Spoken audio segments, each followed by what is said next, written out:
Easy picture sharing, from phone to smart TV. Hello everyone. Today we'll tackle an interesting and useful task, sending pictures from your phone to your smart TV.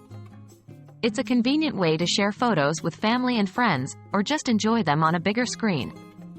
In this video, we will guide you step by step on how to do this effectively. What will you need?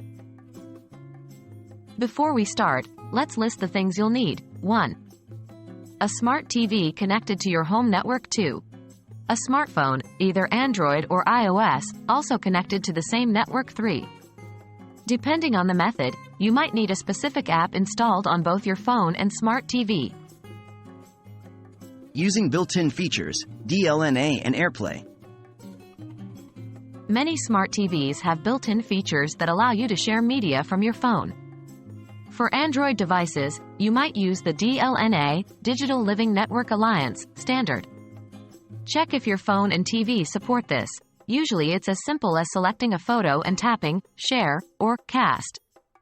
For iOS users, if you have an Apple TV, you can use AirPlay. Simply select your photo, tap the Share button, and select AirPlay.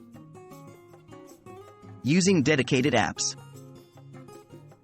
If your TV or phone doesn't support DLNA or AirPlay, or you want additional features, there are several apps available that can help you. 1. Google Photos, available on both Android and iOS. If you have a Google Chromecast, you can easily cast photos to your TV. 2. SmartThings, a Samsung app for controlling and sharing media with their smart TVs. 3. Various third-party apps. Apps like iMediaShare, AllCast, and others can facilitate the sharing process. Just install the app on both your phone and TV, and follow the app instructions to share your photos. And that's it. Sharing photos from your phone to your smart TV can be as simple as a few taps. Whether you use built-in features like DLNA or AirPlay, or dedicated apps like Google Photos or SmartThings, the most important part is to ensure that both devices are connected to the same network. We hope this video has been helpful and that you can now enjoy your photos on the big screen.